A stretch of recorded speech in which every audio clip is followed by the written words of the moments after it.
Bonjour à tous, bonjour et bienvenue pour cette conférence consacrée au territoire de demain et en particulier à la ville du futur. Alors, je suis Cécile Desjardins, je suis journaliste, rédactrice en chef adjointe à l'Opinion et je suis très heureuse d'être avec vous ce matin pour débattre de ce qu'est notre futur aussi, comment faire face aux conséquences du réchauffement climatique dans nos villes, comment ne pas cuire l'été entre macadam et façades brûlantes, comment circuler, mais aussi travailler, réindustrialiser, densifier.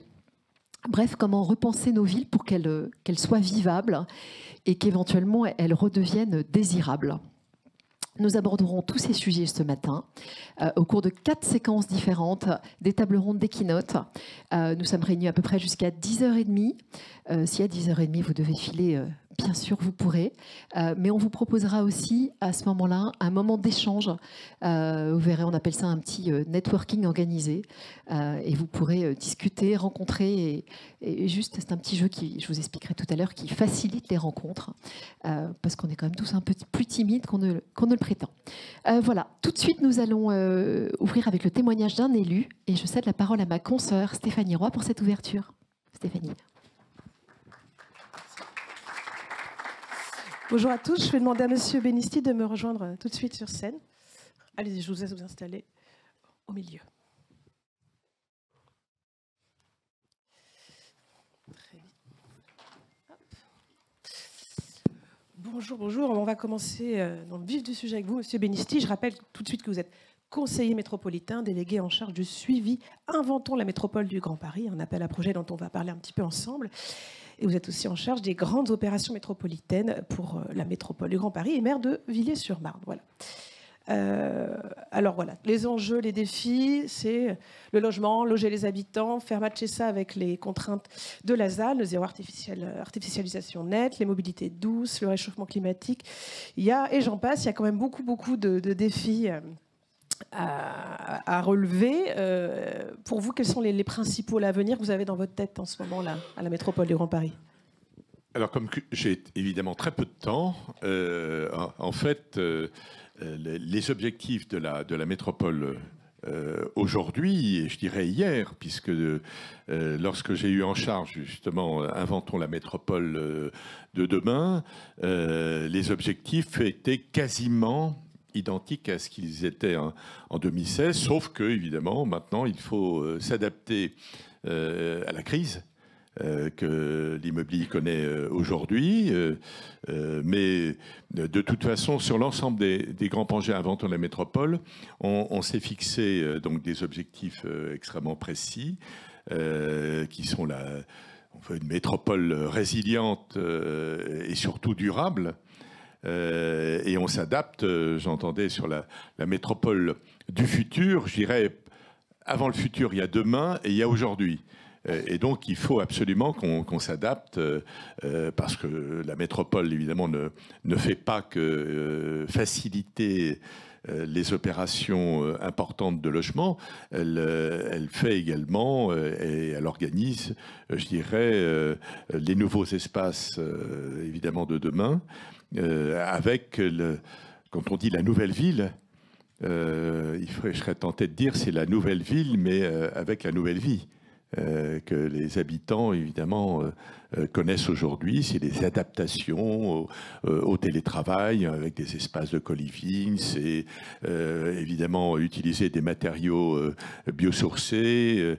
C'est des espaces beaucoup plus végétalisés. C'est un ensemble, en fin de compte, de perspectives et de réalisations que la métropole s'est fixée, avec aujourd'hui une contrainte supplémentaire, c'est la crise immobilière qui est due, je pense que tout le monde est conscient de cette problématique, sur les financements et les équilibres des opérations, et plus nous mettons des exigences effectivement écologiques sur les opérations, et plus les équilibres sont difficiles à tenir.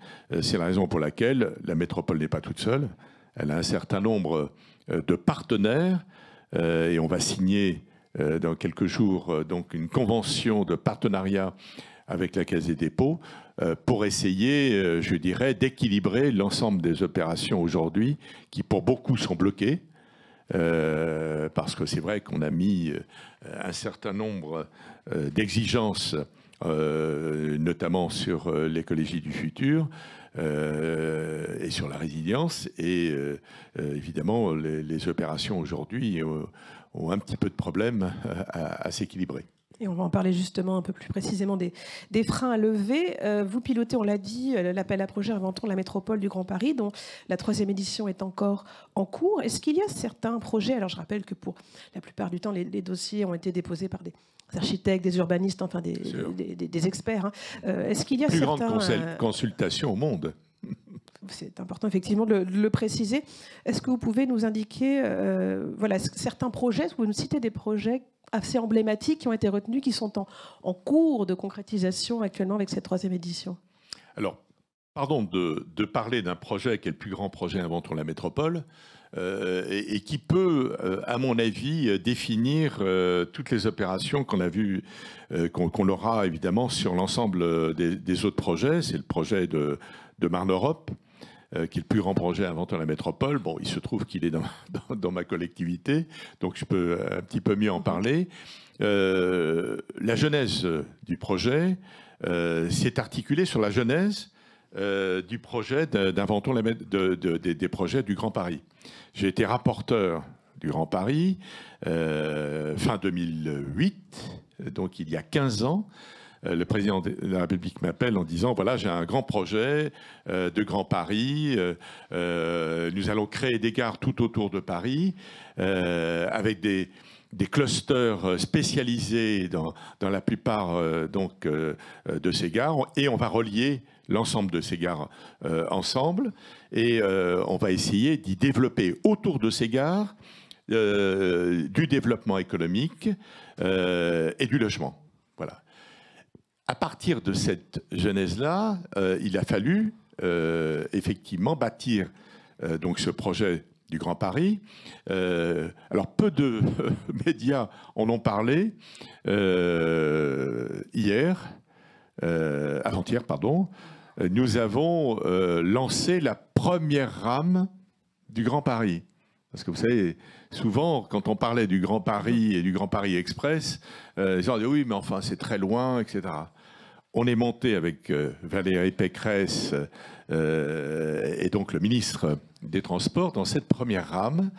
Et lorsqu'on est sorti, évidemment, de la gare, qui va être la première gare, donc qui va être inaugurée bientôt, il s'est tourné vers l'espace derrière, l'espace de Marne-Europe, et il m'a dit c'est là Marne-Europe. Et je lui ai dit oui, c'est là Marne-Europe.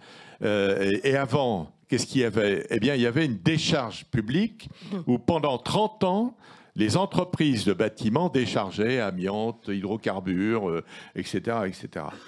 Et on a mis, évidemment, il a fallu 3 ans pour dépolluer cet espace et pour le rendre constructible. Et partout, je dirais, dans les grands projets Inventons la métropole, c'est un petit peu ça. C'est-à-dire qu'il faut d'abord dépolluer. La plupart des opérations étaient compliquées. C'est la raison pour laquelle les maires nous ont confié ces projets, parce qu'il y avait une complexité donc supplémentaire et qui n'arrivaient pas véritablement à lancer ces projets et à permettre que cette complexité s'enlève évidemment et puisse aboutir à un réel projet. C'est ça ce qui s'est passé. Aujourd'hui, donc, le site est complètement dépollué et on va commencer donc toutes les opérations. Une opération connexe qu'on appelle au-dessus de la gare. Tous les matériaux sont biosourcés.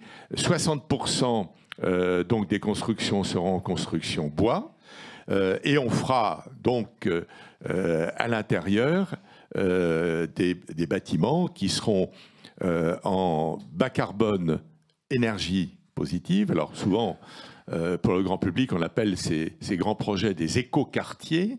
Donc on a dépassé maintenant l'écoquartier. C'est-à-dire que comme on veut y développer, évidemment, avant tout, de l'emploi, parce que la vision que nous avons à la métropole, c'est de rapprocher l'emploi du domicile. Par exemple, la gare du Grand Paris il y aura une gare d'interconnexion, excusez du peu, mais les Seine-et-Marnais qui viennent aujourd'hui à Paris ou en banlieue sont obligés de prendre leur voiture, pour la plupart. Donc, 70 000, c'est l'étude qu'on vient de réaliser, 70 000 véhicules en moins, puisque 70 000 Seine-et-Marnais ne viendront plus en voiture, ils viendront donc par la ligne E, qui s'arrêteront à la gare d'interconnexion pour accéder au réseau express du Grand Paris et relier directement toutes les gares. Et ça, c'est véritablement extraordinaire.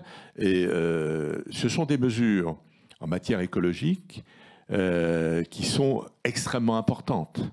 Donc c'est la raison pour laquelle, en plus de construire des quartiers de demain, des quartiers, vous avez dit tout à l'heure, du futur, c'est-à-dire bas carbone, énergie positive, qui vont permettre justement d'amener des entreprises. Parce que quand vous dites, moi j'ai été chef d'entreprise pendant 30 ans, et j'étais dans des bureaux, j'avais 60 personnes, je payais plus de charges que de loyer. Voilà. Aujourd'hui, les charges sont néantes. Et on va proposer aux entreprises de revendre leurs énergies. Voilà. Voilà la métamorphose complète aujourd'hui des projets par rapport aux projets anciens, puisqu'aujourd'hui les entreprises quittent justement ces bureaux qui leur coûtent des fortunes en charge pour aller dans la plupart des grands projets d'Inventons la métropole. Et ça, c'est une belle réussite, parce que quand vous discutez avec un opérateur, il dit, écoutez, monsieur le maire, on va vous faire du logement que je vais essayer de vous vendre en bloc pour essayer d'équilibrer, mais je ne veux pas faire de bureaux parce que les banques ne financent pas les bureaux. Alors certes, à l'ouest, on a construit trop de bureaux. C'est pour ça qu'on a un plan de réversibilité avec la métropole, donc sur Inventons la métropole 3, pour permettre de transformer ces anciens bureaux, qui pour certains sont fermés depuis des années et des années, vacants, oui. Et on va les transformer donc en logements. Dans le Nord, on a construit trop de logements. C'est exactement pareil, en disant autour du Stade de France, il faut absolument construire des logements, donc des bureaux, donc des tas de bureaux sont vides. Par contre, on vient de s'apercevoir qu'il manque des bureaux sur l'Est parisien. C'est la raison pour laquelle la métropole est concentrée véritablement pour développer des bureaux dans l'Est parisien, mais des bureaux avec les nouvelles normes, évidemment, de vie de ceux qui utilisent ces bureaux. C'est du co-living, enfin, un certain nombre de dispositifs avec le télétravail, évidemment, qui s'intensifie au fil des années, mais qui recule donc aujourd'hui. Toute cette partie de changement de la société à la métropole, évidemment, on s'est adapté à ces changements de vie, aussi bien ceux qui travaillent que ceux qui vivent dans leur logement. Alors, juste un mot, parce qu'effectivement, c'est très bien ce que vous avez expliqué, on a bien compris, c'est assez concret, donc les projets accompagnés avec cet appel à projet. Les freins à lever, là, actuellement, c'est quoi? Vous avez parlé de projets, il a fallu 3 ans pour dépolluer, c'est quoi? C'est de l'ingénierie qui manque, c'est du financement, c'est l'administratif qui est un petit peu lourd en très rapide, parce qu'on... très rapidement, les projets de dépollution sont intenses. Notamment sur des bâtiments où on fait cette réversibilité de passer du bureau, on s'aperçoit évidemment qu'ils sont pollués, qu'il y a de l'amiante à l'intérieur et autres. Donc on met en place des équipes évidemment qui vont, avant de faire quoi que ce soit, de dépolluer. Les coûts évidemment sont de plus en plus importants. Heureusement, on a des entreprises qui sont spécialisées et qui le font, mais c'est la première des choses à faire. Concernant les friches, notamment celles dont je viens de vous parler, donc pour Maneurope, 71 millions d'euros de dépollution. 71 millions. Il a fallu aller chercher les 71 millions. Donc il faut le privé, là. Pardon ? Il faut un peu d'aide du secteur privé, là. Eh bien non. Bon, c'est l'État. C'est l'État qui a répondu avec le Front Friche. C'est la Société du Grand Paris, grâce au financement. Alors, il faut savoir que la Société du Grand Paris, c'est quand même les contribuables qui payent évidemment sur leurs impôts, parce qu'on ne le rappelle jamais d'ailleurs que c'est quand même avant tout le contribuable qui finance. Eh bien, grâce au financement de la Société du Grand Paris, elle a participé à la moitié des 71 millions, et l'autre moitié, c'est l'État, avec l'aménageur public de l'État EPAMarne, qui ont financé. S'il n'y avait pas eu ça, il n'y aurait pas eu de projet. Voilà. Et la métropole, dans ce genre d'opération, est le facilitateur, réunion sur réunion sur réunion, pour convaincre, effectivement, et faire en sorte que quand même, cette décharge à ciel ouvert depuis 30 ans devienne un des plus grands projets d'Inventons la métropole. Bien, c'est ainsi qu'on va conclure cette introduction avec vous. Effectivement, on aurait voulu avoir encore un peu plus de temps, mais enfin, ça a permis quand même de faire un focus assez concret sur les projets de la grande métropole, la métropole du Grand Paris. Et puis, ça va être une magnifique introduction avec la table ronde qui va suivre. Et je vais laisser la place à ma consoeur, Cécile Desjardins. Merci beaucoup. Merci.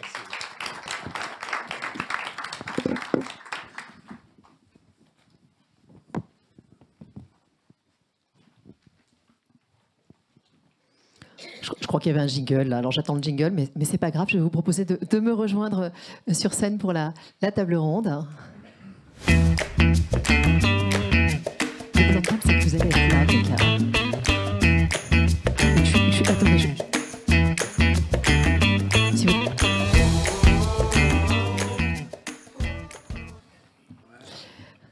Merci beaucoup. C'est parfait.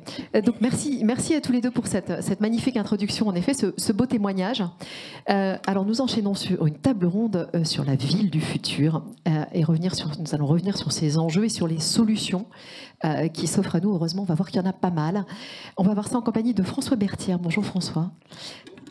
Vous êtes ingénieur des ponts et architecte, membre élu de l'Académie des technologies et vous présidez le pôle Habitat, Mobilité et Ville. Et vous aurez un micro là, pas trop loin, si vous voulez. À vos côtés, Meka Brunel. Bonjour Meka. Vous êtes ingénieur des travaux publics. Vous avez travaillé dans l'immobilier, la promotion immobilière, l'international, la finance, plein de sujets sur lesquels on va pouvoir revenir. Et vous êtes aujourd'hui présidente de l'Université de la Ville de demain et au comité exécutif de la Fondation Palladio. À vos côtés, Olivier Durex. Bonjour Olivier. Vous êtes directeur général des offres et clients chez Bouygues Immobilier et également au comité exécutif de Palladio. À vos côtés, Soo-Jin Kim. Bonjour, vous êtes chef adjointe de la division Ville, Politique urbaine et Développement durable à l'OCDE.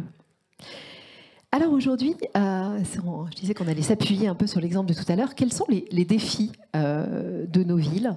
On a vu celui de la métropole du Grand Paris, mais plus globalement, qu'est-ce qu'on a comme enjeu, comme défi? Meka, peut-être pour commencer.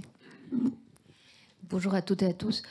Peut-être 4 chiffres quand même pour se rappeler quelques enjeux qu'on a entendus au sommet de l'Université de la Ville de demain l'été dernier. 2, 50, 75, 80.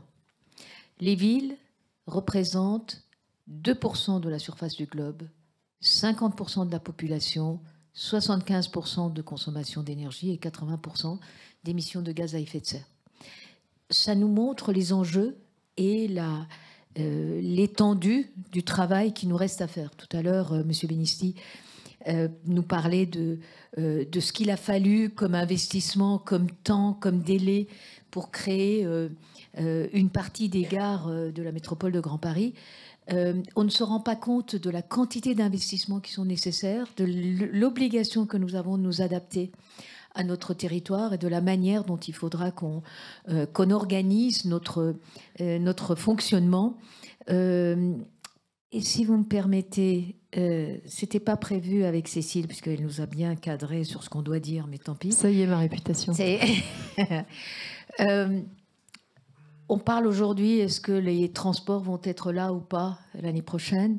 Je veux simplement dire que Paris comprenait 200 km de transport, de métro, et que ces lignes complémentaires représentent 200 km, double la quantité de transport en un délai assez court. Je pense qu'il faut saluer cet effort d'investissement qui est assez exceptionnel, parce qu'on ne peut pas tout le temps dire il n'y a pas de voiture et ne pas apporter les solutions, mais ça prend du temps et ça a des enjeux. Voilà. François, pour vous, en quelques adjectifs, j'ai envie de dire, elle sera comment notre ville? Elle doit être comment? D'abord, je pense que effectivement, quels sont les défis, comment la ville doit évoluer. D'abord, la ville doit être mixte dans le futur. Je pense que maintenant, tout le monde en a conscience. La mixité, c'est la mixité sociale, évidemment. C'est la mixité fonctionnelle, c'est-à-dire mélanger les fonctions. Et puis, c'est aussi la mixité d'usage, y compris la réversibilité, la transformation des usages au cours du temps. Donc ça... Et malheureusement, tout l'urbanisme réglementaire depuis des décennies est organisé à l'envers. C'est-à-dire il ne favorise pas la mixité, il organise des silos, il organise des zonings, il organise la ville avec des zones de bureaux, des zones de logement. Et finalement, on s'aperçoit que, alors qu'on veut aujourd'hui évoluer vers des solutions plus mixtes, on est bridé par la réglementation, même de façon... tout à fait concrète. Par exemple, tout à l'heure, M. Benisti parlait du coworking et du co-living. Est-ce que le co-living, c'est du logement? Est-ce que c'est du bureau? Ou le coworking, est-ce que c'est du bureau? Est-ce que c'est de l'hôtellerie? Et la réglementation telle qu'elle est fabriquée aujourd'hui est un frein à cette évolution vers la mixité. Ça, c'est le premier sujet. Le deuxième point, le deuxième enjeu que je voudrais signaler, mais Meka l'a très bien dit, la ville, ou les villes, sont à l'origine de l'essentiel des émissions de gaz à effet de serre et des consommations d'énergie. Et donc, il y a évidemment un problème qu'il faut traiter, c'est de faire en sorte qu'on fasse des villes qui, dans le futur, par l'habitat ou par la mobilité, soient moins émettrices. Mais il faut aussi comprendre que la ville, non seulement elle est émettrice, mais elle souffre au premier chef de l'évolution climatique. Elle le souffre par exemple dans les îlots de chaleur, dans les inondations, les épisodes climatiques extrêmes dont on a vu il n'y a pas très longtemps un certain nombre de conséquences, d'inondations par exemple. Et donc, il faut aussi que la ville, elle soit résiliente. C'est-à-dire qu'on doit travailler, réfléchir, et ça demandera de l'innovation. Je pense qu'on parlera de technologie et de technique tout à l'heure. Il faut faire en sorte qu'on comprenne comment on peut rendre la ville plus résiliente, les villes plus résilientes, et comment on peut les adapter à un changement climatique qui, malheureusement, est inévitable. Soujin, si on fait peut-être une ouverture internationale, est-ce que ces enjeux français sont les mêmes que les enjeux internationaux? Qu'est-ce qu'on peut avoir comme peut-être regard un peu comparatif? Merci et bonjour à tous. Donc, sur la base de l'expérience qu'on voit à l'OCDE, donc l'Organisation pour la coopération et le développement économique, qui est une organisation internationale regroupant 38 pays membres, dont la France, et où je m'occupe des questions de ville, on reconnaît vraiment pas mal des enjeux qui ont été évoqués par les intervenants précédents, et notamment peut-être autour de 4 D, on va dire, que vous allez reconnaître. Donc il y a décarbonation, le digital, la démographie, et alors en anglais on disait dérisquer, mais en gros c'est la réindustrialisation, les questions de résilience, que ce soit économique ou sociale ou autre, et comment faire en sorte que la ville soit plus égale. Donc un mot rapide sur chacun des 4 D. Donc sur la décarbonation, on en a beaucoup parlé maintenant, avec les chiffres de Meka notamment. Donc on voit à l'échelle de l'OCDE, 2/3 des villes de l'OCDE exposent leurs habitants à des niveaux de pollution atmosphérique qui sont au-dessus du seuil recommandé par l'OMS aujourd'hui. C'est simplement un signe parmi d'autres du problème du changement climatique dans les villes. Et notamment à cause des émissions qui sont dues bien sûr au transport, mais aussi aux bâtiments, qui représentent en fait près de 70% des émissions liées à l'énergie dans certaines grandes villes comme Paris, mais aussi New York, Tokyo, etc. Et donc, dans ces questions de changement climatique, les villes sont une grosse partie du problème, évidemment, mais elles sont aussi source de solutions, et je suis sûre qu'on peut en revenir là-dessus tout à l'heure. Sur le deuxième D, sur les questions de digital, là aussi, les villes sont en pointe à l'échelle de l'OCDE. Vous savez, dans les grandes métropoles, en moyenne, dans l'OCDE, vous avez une vitesse de téléchargement sur Internet qui est 40% supérieure dans les villes, dans les grandes métropoles, que par rapport au reste du pays. Donc c'est vrai que les villes sont quand même en pointe et tirent la révolution numérique vers le haut. Elles ont beaucoup plus eu recours au télétravail, comme on en a parlé tout à l'heure. Donc voilà, il y a des solutions de plus en plus technologies de pointe, notamment les jumeaux numériques, l'intelligence artificielle, etc. Et c'est vraiment les grandes villes qui sont leaders là-dessus, mais avec tout plein de risques liés notamment à la cybersécurité, la protection des données, les inégalités, la fracture numérique, etc. Donc il y a aussi un peu ce double tranchant. Rapidement sur la démographie, donc il y a bien sûr le phénomène de vieillissement de la population. À l'horizon 2050, dans l'OCDE, un habitant sur 4 aura 65 ans ou plus. Donc il faut bien voir que les progrès de la médecine et la longévité qui s'allongent font que la ville doit également s'habituer, s'ajuster à cette transition démographique. Mais il n'y a pas seulement le vieillissement, il y a aussi le phénomène migratoire. On a tendance un peu à oublier, mais la guerre en Ukraine, par exemple, a entraîné des phénomènes migratoires de masse qui font que certaines villes, notamment en Pologne, ont vu leur population presque doubler du jour au lendemain, et il y a eu des habitants à loger, des enfants à envoyer aux écoles, des services publics à offrir, et vraiment tout ça du jour au lendemain. Donc ça questionne un peu la capacité des villes à s'ajuster de manière flexible et rapide.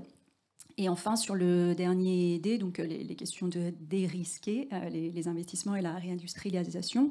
Donc, la crise de Covid-19, la guerre en Ukraine, qui a posé, donc, ça aussi, presque du jour au lendemain, les questions de chaîne de valeur mondiale, a vraiment réinterrogé le fait que les villes doivent peut-être songer aussi à se réindustrialiser, à revoir leur industrie manufacturière, à ramener de la production en ville.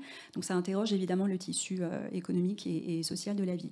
Et pour finir, une question qui est vraiment transversale à ces questions de 4D, c'est la question des inégalités, parce que tous ces phénomènes, toutes ces transitions mettent en lumière en fait des inégalités et des fractures qui étaient déjà présentes au sein des villes. Vous savez que les villes, plus une ville est grande, plus elle est inégale, en tout cas d'après les données de l'OCDE. Et il ne faudrait pas que ces transitions et ces moteurs de progrès creusent encore plus les inégalités qui existaient déjà au sein des villes. Donc c'est là où vraiment les collectivités territoriales, mais aussi les États, ont un rôle clé à jouer pour faire en sorte que la ville puisse bénéficier à tout le monde. Merci beaucoup, Sujin. Olivier Durix, je sais que vous avez un peu regardé à travers une étude qu'a faite Bouygues, ce qui pourrait expliquer ou permettre certains blocages. Alors expliquez-nous ça. Oui, moi je dirais pour ajouter au propos de ce qui vient d'être dit que la ville à l'horizon 2050, elle a besoin à mon sens de deux choses. D'abord d'un point de vue politique, d'un nouveau contrat de confiance entre ceux qui font la ville et les élus. Moi je crois qu'on a vu les premières fissures se faire dans ce qui est cette crise qui a été ensuite accéléré par le Covid, la guerre en Ukraine, etc. Mais dès les élections, d'ailleurs c'était concomitant, les premiers confinements et les élections de 2020. Et donc du coup, à mi-mandat, effectivement, on a lancé une étude avec Boson Project. On est allé interroger une trentaine de maires de toutes sortes de villes, toutes couleurs politiques, et dans lequel on a essayé de faire un certain nombre de constats, de les interroger sur leurs besoins et surtout sur leur rapport aux acteurs de la ville. Voilà.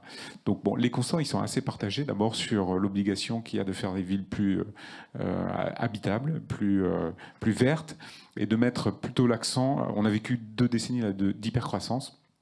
Peut-être qu'il y avait besoin de cette pause-là pour reposer les bases d'un contrat. Et ils nous disent, nous, on a effectivement, et on a besoin de vous, on a besoin du privé, le public a besoin du privé, mais dans un autre ordonnancement des choses, avec peut-être une vision un peu moins, j'allais dire, prédatrice du foncier, et de se concentrer sur ce qui existe. La ville de 2050, en vrai, elle est déjà là à 80%, et elle a besoin de se transformer, donc aidez-nous à la transformer. Ça, c'est la première chose, mais nous, on a besoin aussi d'eux, d'un point de vue réglementaire, on y reviendra. Et je pense que la deuxième chose, c'est sur les business models. On parlait tout à l'heure du co-living, du co-working. Je pense que nos métiers, la promotion immobilière en particulier, dans le bureau comme dans le résidentiel, va être confronté à des nouveaux contrats pour gérer ses actifs. Et que peut-être que demain, le bail ferme 9 ans, qui est la règle et qui stabilise nos business models, qui a bien vécu pendant toutes ces années-là, va être percuté par une autre façon de consommer la ville, dans le bureau, dans le logement. Le digital a apporté beaucoup de choses là-dedans et a créé ces nouvelles. D'ailleurs, on voit d'ailleurs dans dans la chute de WeWork que ces modèles doivent muter. Donc voilà, moi je pense qu'il va y avoir de profondes transformations sur nos façons de les faire et de les financer. François, vous allez récupérer la parole officiellement là, si vous... Je voudrais revenir sur la réglementation, parce qu'on sent que c'est à la fois un élément bloquant, François l'a évoqué, mais c'est aussi quand même quelque chose qui a poussé le secteur à avancer. Meka, peut-être sur le... Est-ce que la réglementation suffit ou est déjà trop présente? Alors, en France en particulier, d'abord, on a été quand même pas mal à la pointe sur ces sujets environnementaux depuis très longtemps.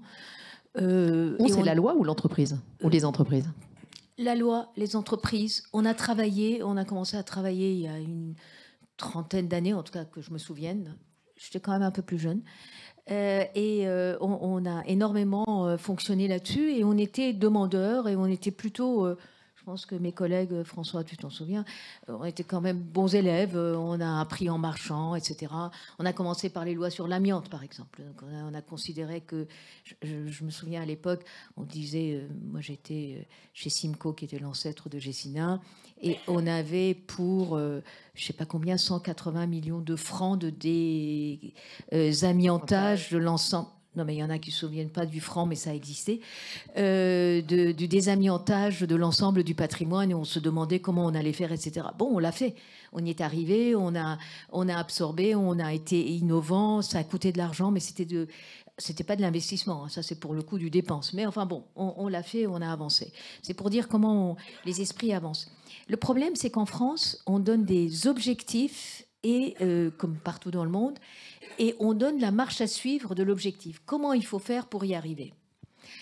Et ça nous bloque quand même pas mal. Et puis en plus, on a une espèce de frénésie de création de lois. Je me demande si le non-cumul des mandats, notamment entre maires et députés, n'a pas poussé encore plus, parce que les députés sont devenus des fabricants de lois professionnels. Nous, à l'Université de la Ville de demain, on demande, on va en parler dans les actions collectives, pas de nouvelles lois, pas de nouveaux budgets, mais on fait en économie circulaire, on essaie de comprendre comment on peut utiliser ce qui existe. Mais surtout, le fait de donner les moyens d'y arriver, c'est quand même, comment dirais-je, c'est très centralisé, j'allais dire bobo parisien. Et je vais vous donner un exemple qui m'est arrivé ce week-end. Je suis allée, j'ai été virée de chez moi, je vous raconte ma vie, par le petit-fils. Et donc, nous sommes allés à Saint-Dizier avec mon mari. On va aller regarder ce qui se passe, etc. Très gentiment. Il se passe beaucoup de choses. Accueillis, absolument. Et aujourd'hui, c'est le grand jour. Je salue Quentin Brière et le maire nous montre une place qu'il va refaire. Et je lui dis très doctement, très bobo parisienne, mais alors, mais vraiment... tout à fait le prototype de la personne qu'il ne faut pas. Je lui dis, quand même, ne mets pas du bitume, ça serait bien que tu désimperméabilises désimperméabilises la place, etc. Et il m'écoute très poliment. J'ai un camarade iranien dans la salle que je salue. Voilà. En persan, il y a un proverbe qui dit il m'a regardé d'un regard chagrin, le regard de l'intelligent dans l'imbécile. Donc c'était vraiment, je me suis sentie comme ça. Et il m'a dit tu as tout à fait raison, mais nous sommes dans la Marne, comme M. Benisti tout à l'heure. C'est de l'argile. L'argile, ça gonfle avec l'eau. Donc, l'eau pousse, ça devient piscine. Donc, il faut offrir des galoches à tout le monde, etc. On ne peut pas désimperméabiliser aussi facilement. Nous sommes à la FNTP. Il y a des solutions techniques, mais ça coûte une fortune. Et qui paye, comment, etc. Et le problème du financement. Tout ça pour vous dire qu'il faut qu'on arrête. André Hichet, le président Hichet qui est présent dans la salle, milite pour la territorialisation de nos actions. Il faut vraiment qu'on soit au plus près, qu'on ait des objectifs, mais qu'on soit au plus près du territoire, qu'on sache ce qu'on doit faire et de façon concrète sur le terrain. Il faut avoir des objectifs, mais sur les solutions, il faut qu'on soit collectif et qu'on soit sur le terrain. Et c'est ce qu'on essaye modestement de faire. Donc après avoir été extrêmement honteuse, mais j'ai pris une belle claque voilà. d'écologiste de salon qui lit des articles et qui écoute des podcasts. Non, mais c'est bien la presse. Voilà. Hein, mais... C'est vraiment le fait de se dire qu'il faut être concret, qu'il faut être dans des actions collectives, qu'on mette toutes nos têtes ensemble, comme disaient les Québécois, et qu'on trouve des solutions ensemble, et qu'on ne soit pas dans l'obligation de faire Yaka Faucon, mais qu'on laisse la chance de l'adaptation au terrain. Alors, on est déjà dans les... Je vous laisse réagir, Olivier, mais dans les solutions, justement, si on enchaîne, la territorialisation, c'est la première des solutions. Je vous cède la parole. Oui, non, sur la régulation, je ne pense pas qu'on soit contre la réglementation et la régulation, pour autant qu'elle accompagne les mutations et les transformations. Sur deux sujets qui vont parler à tout le monde, comme les obligations qui ont été fixées en matière de DPE et en matière de ZAN, donc zéro artificialisation nette des sols. On a des objectifs qui ont été fixés très élevés et dont aujourd'hui tout le monde se demande mais comment ils vont être atteints, comment c'est matériellement possible de pouvoir les satisfaire. Bon, la réglementation en fait partie, mais par exemple, pour atteindre l'objectif de ZAN, transformer les bureaux, les quartiers en logements, la France moche, les villes moches, toutes ces périphéries qui ont été qualifiées ainsi de tertiaires en résidentiel ou en bureau, bah, c'est pas si simple parce qu'aujourd'hui on a figé des espaces, que c'est un acte politique de faire une transformation de PLU, que c'est long et que ça coûte de l'argent. Or aujourd'hui, on a besoin de ces outils, cette dérégulation. La ville, elle est plus figée avec des zones de tertiaire, des zones de commerce, des zones de logement, elle est beaucoup plus perméable et donc il nous faut des outils qui soient plus percutants, plus légers pour pouvoir faire muter et transformer ces villes. Voilà ce dont on a besoin. Alors, positivons, c'est quoi les solutions, François ? Bon, je sais pas, il y a des solutions. Enfin, je voudrais réintervenir là-dessus. Je pense qu'il faut se poser. Je ne veux pas qu'on parle que réglementation. Non, je veux pas parler de réglementation. Je veux parler de l'acceptabilité sociale de tout ça. C'est-à-dire que on a, quand on parle de ZAN, quand on parle de zone à faible émission, quand on parle des différents objectifs très élevés qu'on impose, je pense qu'aujourd'hui ou densification de la ville, par exemple. Je pense qu'aujourd'hui, il peut y avoir, il y a certainement des sujets d'acceptabilité sociale. Donc, parce que les gens ne veulent pas, n'aiment pas beaucoup qu'on densifie à côté de chez eux. La zone à faible émission qui va empêcher les gens de venir en centre-ville quand ils n'ont pas des voitures électriques, des voitures de bobos parisiens. Donc, il y a un vrai sujet et effectivement, on a parlé de territorialisation, c'est les maires qui sont au cœur du dispositif, qui sont sur le terrain et c'est eux qui doivent pouvoir réguler ça. Et je pense qu'aujourd'hui, la réglementation qui tombe d'en haut avec des objectifs extrêmement élevés peut être contre-productive. Alors, les solutions, je pense que la technologie, la technique peut apporter des tas de solutions. On a rêvé il y a une dizaine d'années d'une ville extrêmement technique. On s'est dit la technologie va tout régler. La Smart City, c'était le grand mot à la mode, la Smart City va tout nous régler.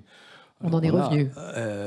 On en est revenu. Alors, on a essayé. Hein, moi-même, avec Olivier, chez Bouygues Immobilier, on a fait quelques expériences de ce type-là.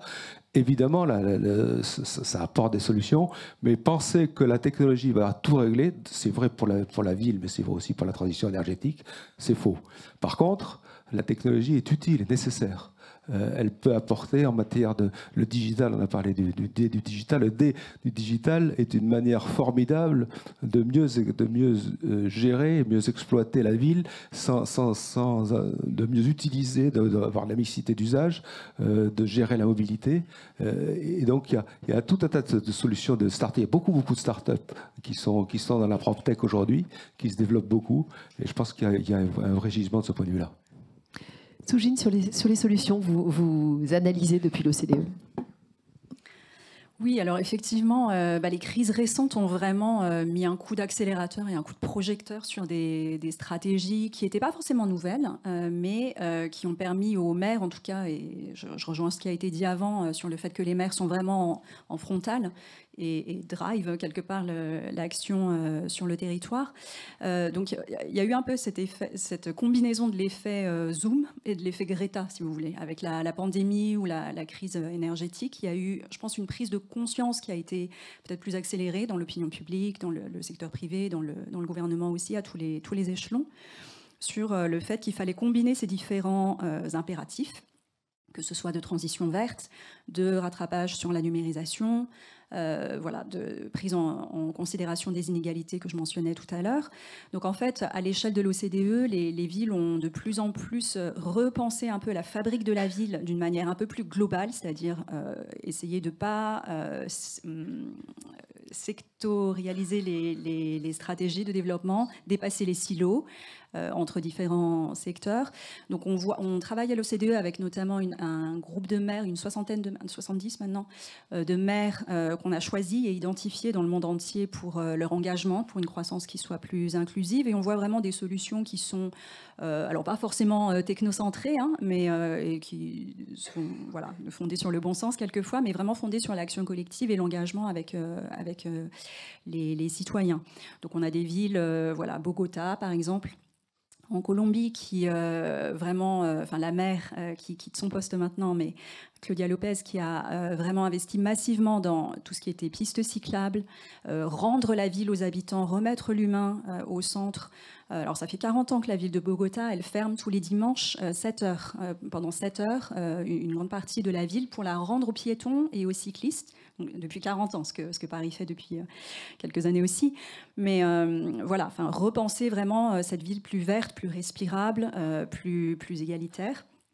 Il y a aussi des villes comme Reykjavik en Islande. Alors c'est des villes qui étaient très centrées sur la voiture, tout simplement du fait de sa géographie, de sa topographie et de son histoire, mais qui, pareil, repensent à ramener la nature dans la ville, à redonner aux citoyens les moyens de se déplacer et quelquefois de réduire en fait leurs besoins en mobilité. En fait, il faut aussi penser que, voilà, au lieu d'investir tout le temps sur les moyens de comment ramener les gens d'un point A à un point B, peut-être qu'on peut également réduire leurs besoins en mobilité, tout simplement en ramenant donc, les biens et services publics plus près d'eux, et d'où les concepts de ville du quart d'heure à Paris. Enfin, bon, c'est un quart d'heure à Paris, mais à Bruxelles, c'est 10 minutes, à Sydney, c'est 20 minutes.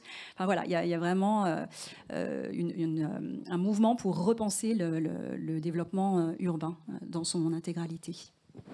Oui, Olivier, peut-être vous dans les vouliez compléter, exemples positifs, je voudrais mettre en perspective une opération qu'on réalise avec Poste Immobilier sur le patrimoine remarquable de la Poste, des anciens bureaux de poste qui ont perdu leur usage premier de centres de tri, qui se sont vidés. On a un partenariat ensemble pour réaliser transformer une dizaine de bureaux de poste en résidence senior.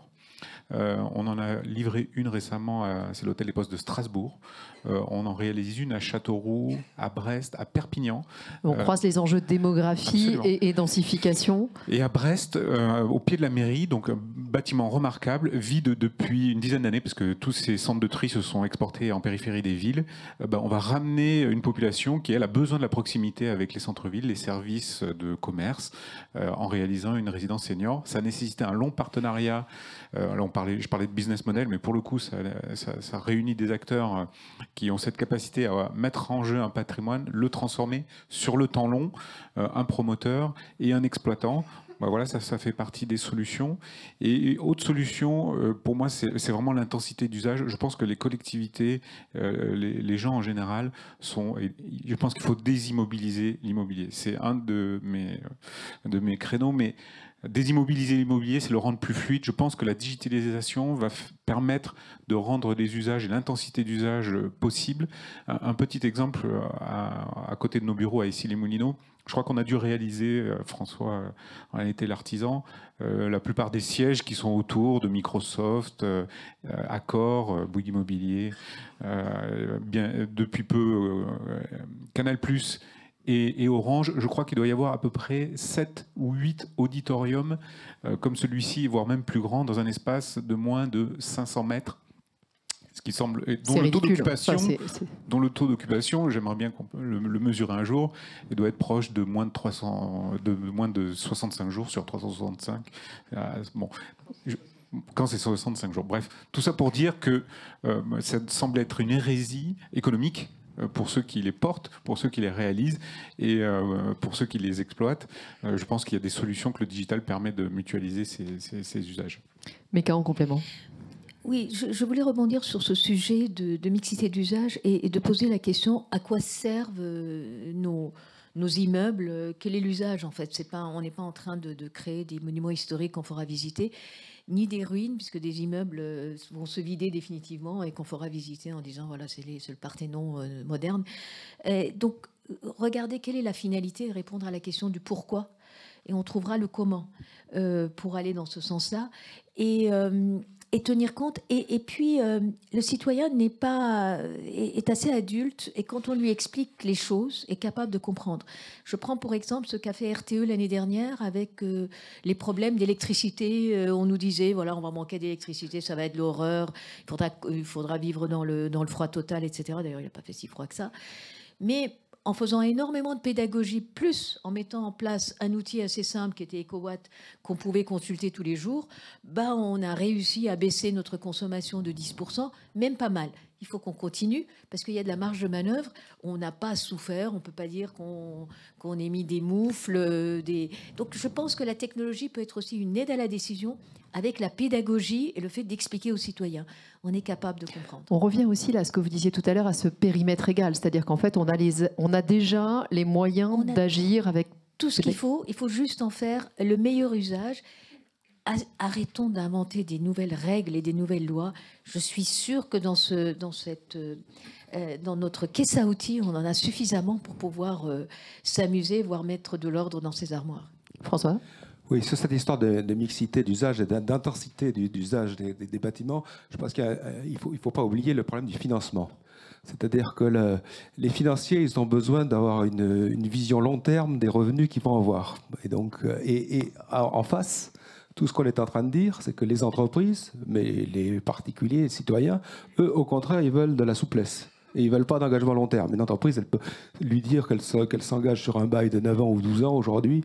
Elle ne sait pas où elle sera même dans 2 ans. Donc la difficulté qu'on a, on a besoin aussi d'inventer des modèles économiques qui permettent d'avoir un flux de revenus sur du long terme, parce que c'est comme ça qu'on peut investir. Et je ne pense pas qu'Éric dira le contraire tout à l'heure.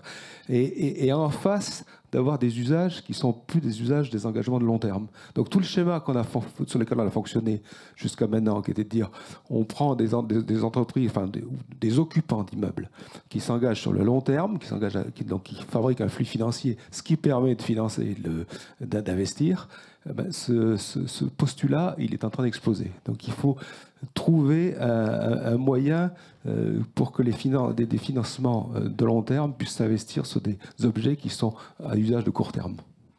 Un mot sur le financement, peut-être, Sogine, celui que vous avez aussi regardé. Oui, alors il se trouve que les crises et les chocs récents ont quand même porté un coup aux finances des collectivités publiques dans l'ensemble des pays de l'OCDE. Alors les collectivités territoriales, ça représente à peu près 60%, ou en tout cas les 2/3, on va dire, de l'investissement public total dans les pays de l'OCDE. Donc les collectivités territoriales font déjà beaucoup. Or, tout ce qui est crise, pandémie, etc., a drastiquement gonflé les besoins en dépenses des collectivités, ce qui fait qu'il y a eu une sorte d'effet ciseau, si vous voulez, un besoin accru de dépenses, notamment dépenses de santé ou dépenses d'infrastructures et de services publics, et des ressources fiscales qui étaient en baisse, ce qui fait que les ressources des collectivités territoriales se sont retrouvées un peu prises dans ce goulot d'étranglement.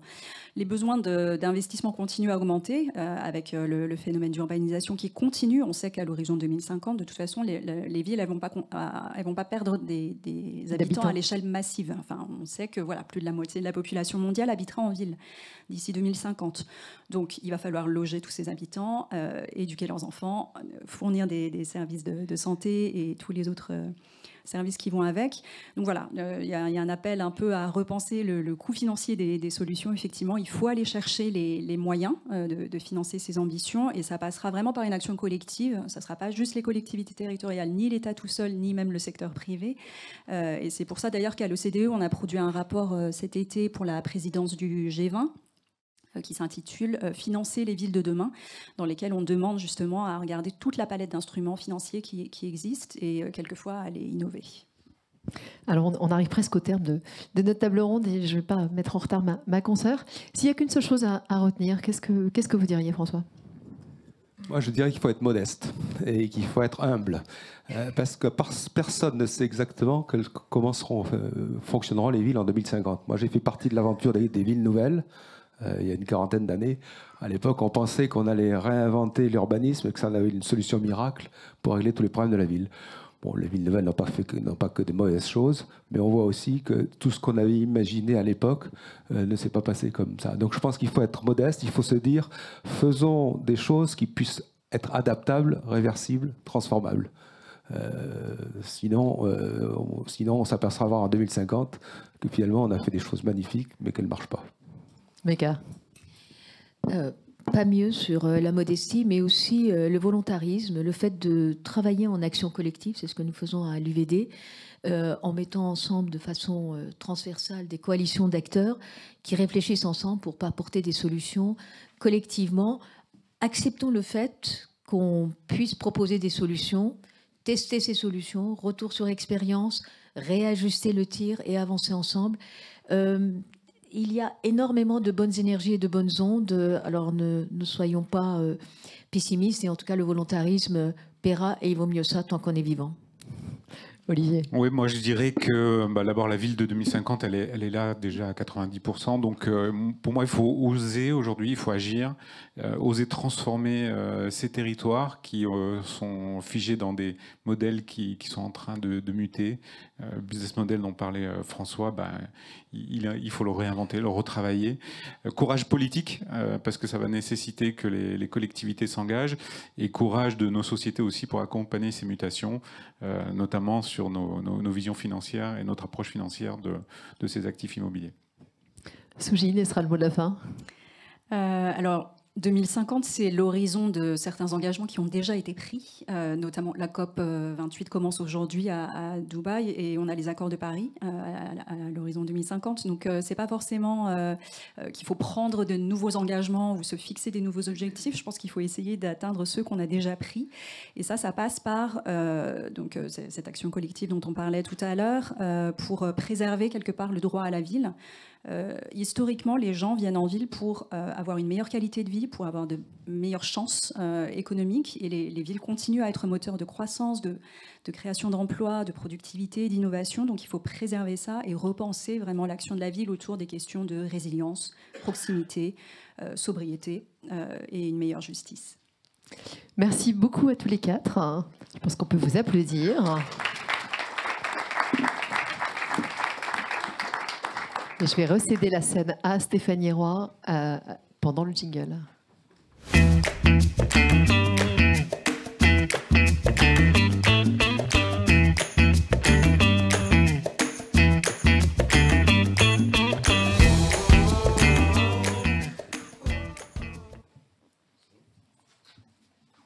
Bien. Merci à tous les deux. Donc nous avons avec nous Éric Donnet, président d'Urban Land Institute France, et Solène Le Fur, directrice du programme Eau, Banque des Territoires, pour évoquer ces deux ressources cruciales pour le futur de nos villes et même pour le présent. On est bien d'accord. On va commencer à parler un petit peu d'eau avec vous, Solène. Vous êtes directrice du programme Eau, la Banque des Territoires. Alors quand on parle d'eau, on parle sécheresse, réchauffement climatique, fuite dans les réseaux, etc. Concrètement, quelles menaces pèsent sur l'eau? Si on se projette un peu, on parle un peu chiffres. Eh bien, bonjour à toutes et à tous. Donc, effectivement, il y a beaucoup d'enjeux qui pèsent sur la ressource en eau, et tant des enjeux quantitatifs que qualitatifs. Donc, pour vous donner quelques chiffres, les experts du climat estiment la baisse de la disponibilité en eau d'ici 2050 à moins 30, voire moins 40%. Et c'est très concret, parce qu'à fin novembre, encore donc aujourd'hui, on compte 22 départements qui sont concernés par des mesures de restriction en eau au-delà du niveau de vigilance. Et puis sur la qualité, qui dit moins de quantité d'eau, dit plus de concentration en polluants dans l'eau.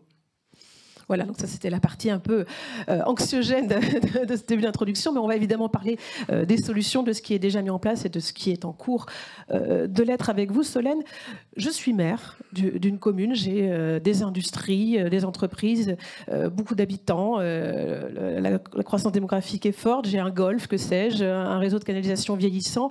Sur quoi je peux m'appuyer comme outil pour agir justement sur ces problèmes et de qualité et de quantité d'eau? Alors déjà, il faut savoir qu'on a un cap national aujourd'hui. Donc en effet, le gouvernement, dans sa planification écologique, a d'abord adressé le sujet de l'eau, donc à travers un plan eau qui est paru en début d'année, là en mars 2023, et qui fixe un certain nombre d'objectifs qui concernent notamment les élus. Donc il a déjà organisé la sobriété sur son territoire, avec un objectif de baisser de façon générale d'au moins 10% nos prélèvements en eau. Donc ça peut passer par exemple pour les élus à des actions de sensibilisation de la population, avec pourquoi pas de la distribution de kits d'économie d'eau aux ménages pour installer des minuteurs sur sa douche et prendre un petit peu moins longtemps sa douche, aussi des mitigeurs sur ses robinets, etc. Après, il y a aussi faire attention à la disponibilité de la ressource. Donc on sait aujourd'hui qu'il y a à peu près un petit peu moins de 20% de nos réseaux qui sont fuyards. Donc il y a un gros enjeu pour les collectivités d'investissement sur le patrimoine de l'eau. Et donc ça, c'est un enjeu qui est grandissant parce qu'on a quand même plus de la moitié de nos réseaux souterrains qu'on ne voit pas, qui ont été posés il y a plus de 50 ans de ça. Et donc il va falloir vraiment s'activer sur le renouvellement de ce patrimoine. Et puis il y a aussi de plus en plus de recours à la réutilisation des eaux non conventionnelles, dont les eaux pluviales font partie, pour tout un tas d'usages qui aujourd'hui utilisent plutôt de l'eau potable, mais qui pourraient du coup nécessiter une qualité d'eau différente. Donc, par exemple, le nettoyage des voiries ou encore l'arrosage des espaces verts ou des golfs. Et puis, il y a contribuer à la restauration du grand cycle de l'eau, avec des actions de désimperméabilisation des sols, notamment en ville, avec de la réinjection dans les nappes, et aussi avec du recours à des solutions fondées sur la nature plutôt que du tout génie civil. Et justement, la Banque des Territoires, qu'est-ce qu'elle fait elle, de son côté? Qu'est-ce qu'elle peut apporter comme service? Alors, je prenais l'exemple du maire, mais c'est les industries, effectivement, les entreprises aussi qui ont besoin de cet accompagnement. Alors, dans le domaine de l'eau, l'essentiel de l'accompagnement de la Banque des Territoires se tourne plutôt vers les élus locaux et les collectivités territoriales, donc pour les aider dans la mise en œuvre de la gestion durable et résiliente de l'eau. Et donc, ça passe par plusieurs aspects. Déjà, il faut savoir que c'est vraiment un sujet sur lequel la Banque des Territoires a vraiment envie d'accélérer son accompagnement. L'eau, c'est une de ses 16 mesures phares dans son nouveau plan stratégique 2024-2028. Et typiquement, sur cette période-là, la Banque des Territoires, elle apporte aux collectivités qui le souhaitent des crédits d'ingénierie pour réfléchir justement à comment organiser son projet de territoire. Évidemment, la Banque des Territoires est assez connue pour ses prêts. Donc, il y a un prêt typique qui sert à la transformation écologique, donc l'Aquaprêt sur l'eau, qui est doté d'une enveloppe sur la période de 1,8 milliard et qui vise donc à aider les collectivités à engager des actions. Et ce qui est particulièrement intéressant à travers ce prêt, c'est qu'il est complètement adapté à la durée d'amortissement des projets liés à l'eau. Donc, on parlait tout à l'heure des infrastructures patrimoniales. Il faut savoir donc que la durée de vie d'un réseau, c'est aux alentours de 50-60 ans. Et les prêts que propose la Banque des Territoires peuvent être amortis sur jusqu'à 60 ans et peuvent financer jusqu'à 100% du projet à un taux très attractif qui est basé sur le livret A plus 0,4%. Dans l'accompagnement de la Banque des Territoires, il y a bien d'autres choses. Il y a aussi le recours à la consignation. Donc typiquement, si sur votre collectivité, il y a une zone de captage, la consignation peut être mobilisée pour protéger le foncier de cette zone-là. Au niveau de votre ville, on est aussi opérateur de l'État dans l'appel à projet de la ville durable. Donc il y a tout un panel de ressources sur le volet financier qui peuvent être mobilisées au sein de la Banque des Territoires. Et ça va même encore au-delà de ça, parce que la Banque des Territoires, elle développe tout un tas d'outils numériques à destination des collectivités. Alors, il y a un outil qui est particulièrement intéressant, surtout si vous êtes une collectivité qui n'avait pas encore forcément bien les idées claires sur toutes les compétences qui peuvent être nécessaires pour adresser le sujet de l'eau ou tout le panel des acteurs qui existent dans le domaine de l'eau. Donc, c'est un outil qui s'appelle Aquagir, qui a été conçu par un collectif dont fait partie la Banque des Territoires, mais qui mobilise aussi France Water Team, qui est un pôle de compétitivité dans l'eau, l'ANEP, qui est une association d'élus de bassin, l'UIE, qui rassemble les professionnels, les industriels et les entreprises de l'eau, le Cercle français de l'eau également. Et sur cette plateforme-là, vous retrouvez tout un tas de ressources pédagogiques sur l'eau, beaucoup de retours d'expérience qui vont venir vous inspirer pour lancer vos projets. Il y a aussi un moteur de recherche pour des financements divers et variés, puisque donc la Banque des Territoires est un des acteurs qui peut apporter du financement, mais pas le seul. Il y a notamment les agences de l'eau qui subventionnent beaucoup de projets liés à l'eau.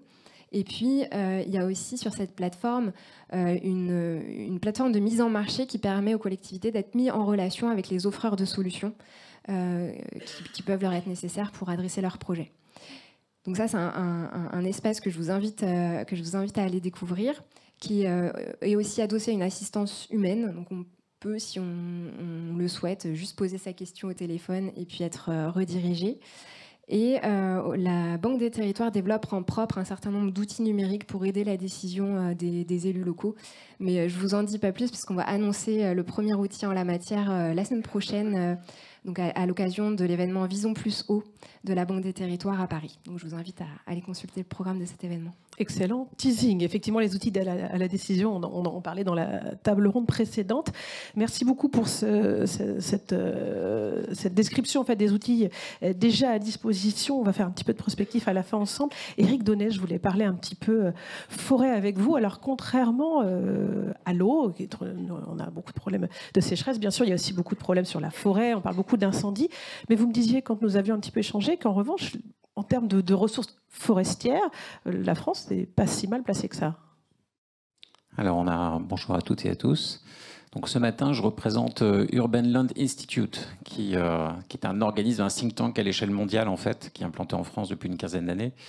Mais ULI, ça a presque 90 ans et c'est une organisation mondiale de réflexion qui réunit à peu près 50 000 membres dans le monde et qui réfléchit justement à la construction de la ville et de notre environnement dans le futur. Et il se trouve que je dirige aussi Groupama Immobilier, et Groupama est à la fois un acteur de la ville dans les investissements qu'on peut opérer, mais aussi un acteur aux côtés de la Caisse des dépôts des forêts en France, puisque nous sommes le 3e investisseur institutionnel en France en termes de forêt.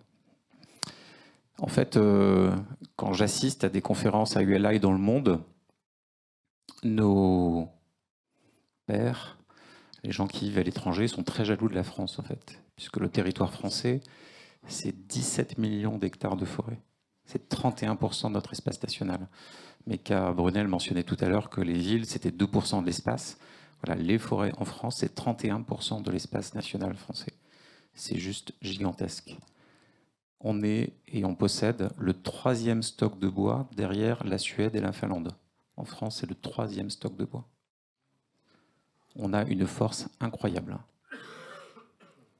Et même en ville, nous sommes à Paris, la ville de Paris est propriétaire du bois de Boulogne, 850 hectares, et du bois de Vincennes, 1000 hectares. C'est juste génial. On a par contre, les 2 forêts qui entourent cette ville de Paris sont dans un état, en termes d'arbres, de santé de ces arbres, qui est parmi les pires au monde.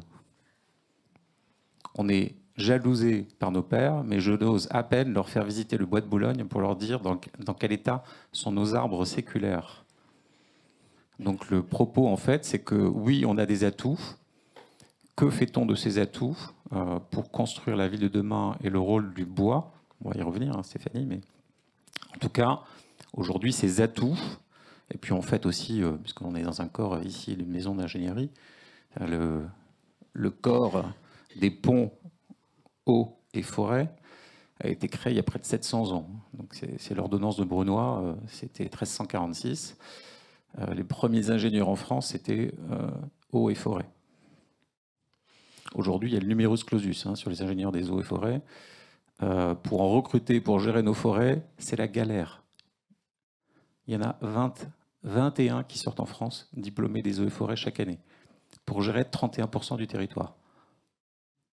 Et clairement, les chiffres sont assez saisissants. Donc des forêts pas forcément toujours en bon état, dirais-je. Et puis des initiatives parfois de certains élus, encore une fois, de vouloir reboiser des zones très très urbaines.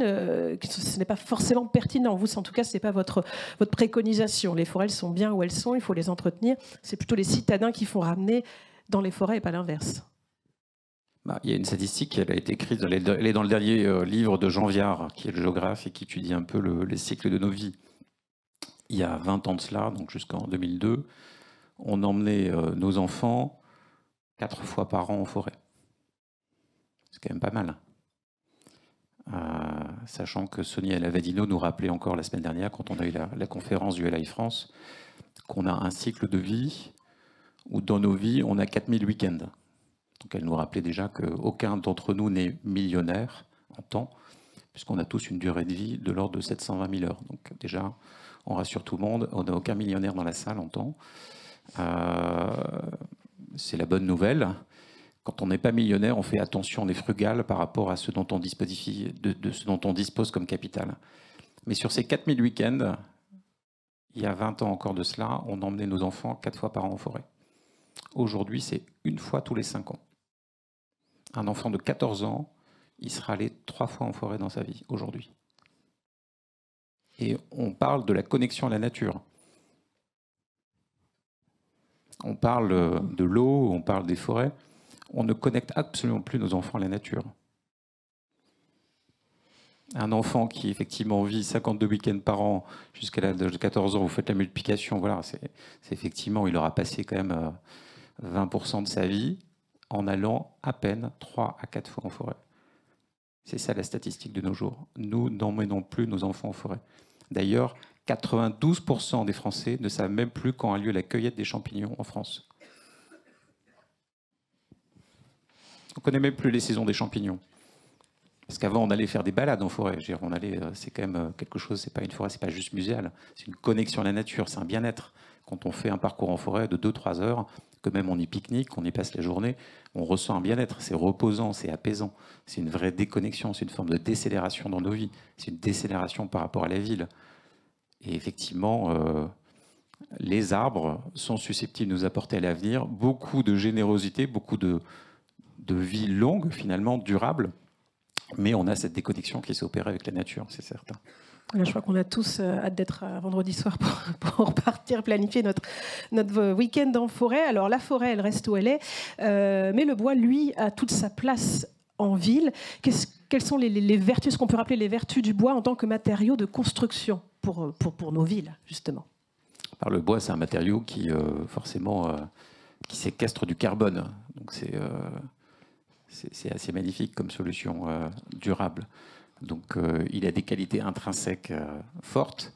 Il est quand même facile à mettre en œuvre. On a un gain de temps, ce que rappelait François Bertier tout à l'heure sur le mode constructif aussi et les enjeux aujourd'hui du financement et du portage. Le bois, c'est une des réponses, puisque si on combine la construction hors site et l'emploi du bois, c'est un gain qui peut être assez phénoménal.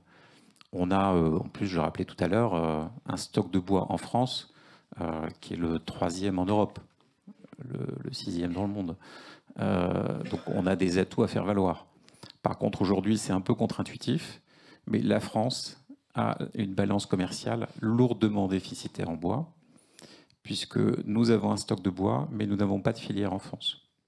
En l'occurrence, on a des forêts composées aux 2 tiers de feuillus, 1 tiers de résineux, et on a des scieries pour 90% qui ne savent traiter que le résineux. Et donc, quand on fait venir du bois de construction en France, il vient de l'étranger. Et donc, on a 10 milliards d'euros de déficit annuel dans la filière bois en France. Alors, comment agir justement pour soutenir cette filière bois, puisqu'effectivement, vous l'expliquez, l'industrie du bois en France s'est calquée un peu sur le modèle de celle des pays d'Europe du Nord qui ont plus de résineux, d'où ce décalage. Comment la soutenir, la doper, puisque les ressources, on les a? Je pense que s'il y a une mobilisation de grands acteurs de la filière, et c'est le cas déjà de certains qui, comme Bouygues, comme Vinci, Eiffage aussi, le groupe GA, se mobilisent autour de notamment la construction hors site et de recréer cette filière bois.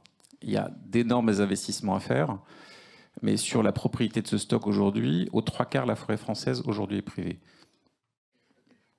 Très sincèrement, posséder des forêts, posséder du bois, il n'y a aucun rendement annuel sur la possession de forêt. C'est un rendement de long terme. On mesure ce rendement sur une horizon de 30 à 40 ans. Donc les investisseurs qui possèdent ces forêts ont déjà fait le choix de renoncer à un rendement. Il y a effectivement des opérateurs aujourd'hui immobiliers qui doivent faire le choix de réindustrialiser la France sur cette filière bois pour que le bois qu'on utilise dans nos constructions soit issu de nos forêts et ne vienne pas, pour le CLT d'Autriche, pour d'autres matériaux d'Allemagne.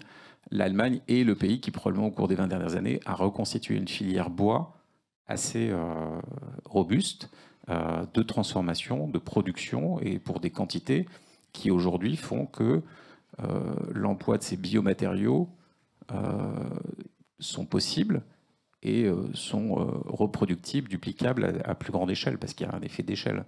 Et on reste encore aujourd'hui avec des constructions bois, François Berthier le sait, qui sont aujourd'hui epsilon dans la production annuelle. Chez Urban Land Institute France, en l'occurrence, que vous représentez, quelles actions vous menez en ce sens? C'est beaucoup de sensibilisation? On a la chance chez ULL France, c'est qu'on a été en partie entendu quand même par le président de la République. Emmanuel Macron, il a lancé un appel il n'y a pas très longtemps qui est de planter 100 millions d'arbres par an sur 10 ans pour faire 1 milliard d'arbres. C'est un message fort. Hein. Et effectivement, Meka, il n'a pas dit comment. Mais l'objectif. Oui, il faut y arriver, voilà. Est-ce que c'est heureusement, atteignable? on n'a pas les différentes étapes et le protocole qui nous est imposé. Mais donc ULI porte ce message aussi parce que ULI c'est Urban Land, donc effectivement le foncier et le terrain c'est quelque chose d'important dans notre mantra, dans notre ADN. Mais pour planter 100 millions d'arbres par an, effectivement il faut que collectivement on s'y mette.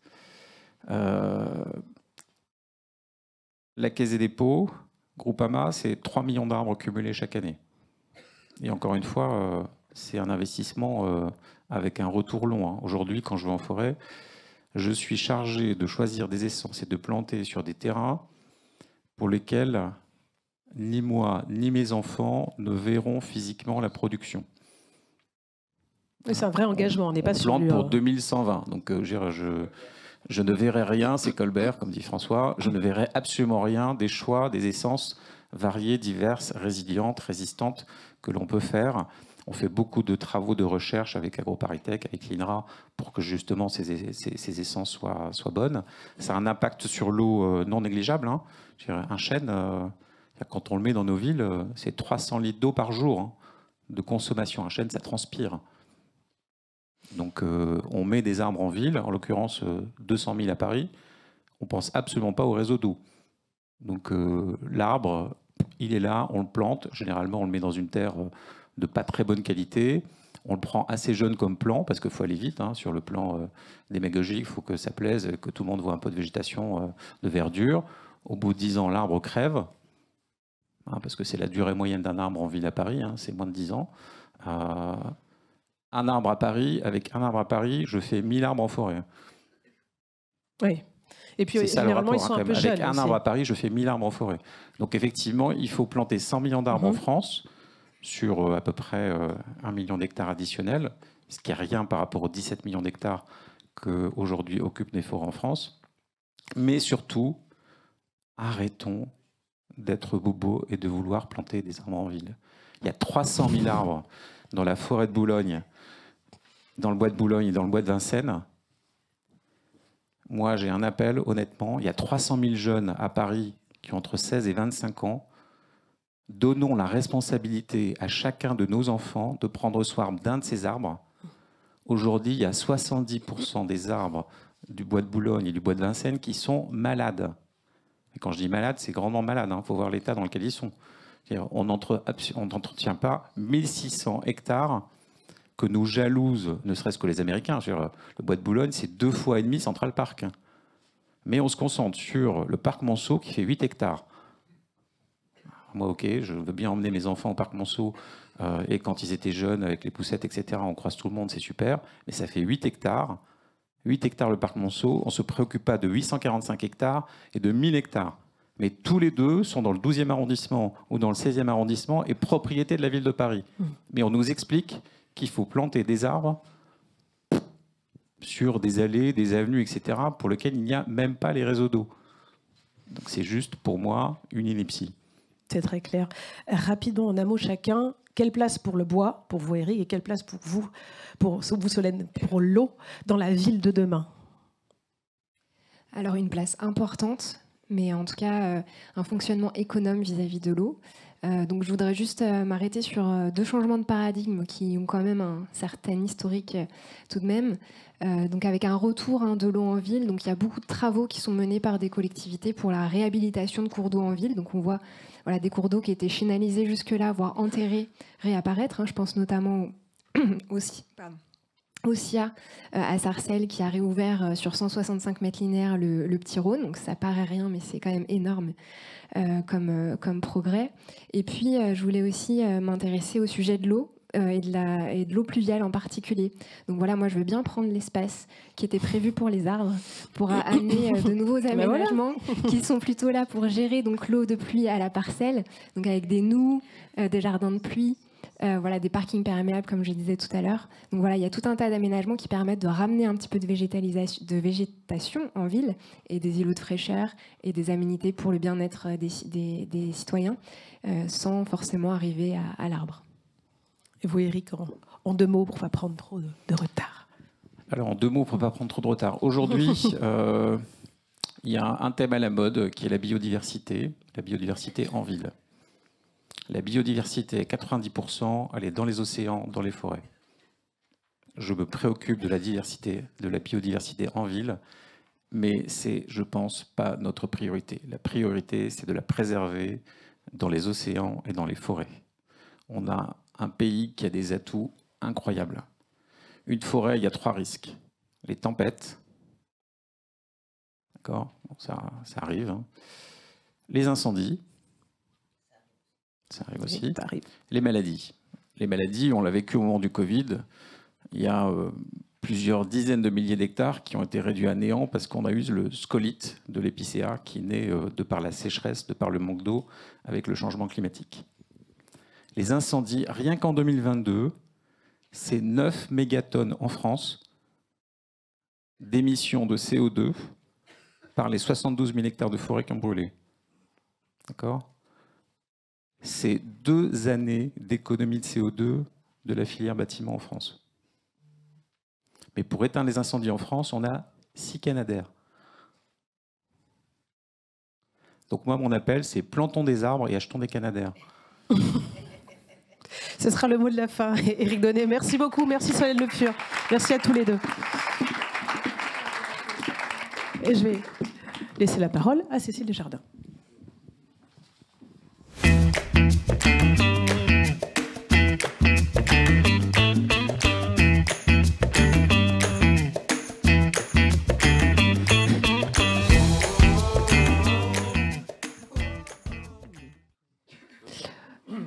Pour clôturer cette matinée, je suis très heureuse d'accueillir Philippe Chiambaretta. Philippe est architecte, fondateur de l'agence PCA Stream. Il va nous parler de sa vision de la ville entre recherche, innovation, réflexion philosophique, et puis un regard d'artiste qui peut nous faire rêver un peu. Je vous confie un micro, le super... mais après, c'est comme vous voulez, je pense que vous serez mieux là devant, voilà, peut-être un peu plus devant pour qu'on vous voit bien. Mais... Bon, bonjour tout le monde, merci de cette invitation. Alors j'ai beaucoup écouté tout ce qui s'est dit. J'ai remarqué une chose, c'est qu'effectivement, Méka, tu as raison, on est beaucoup en groupe à la fois de bobos parisiens et un peu de boomers, quand même, quand on regarde un peu la génération et l'âge des personnes ici.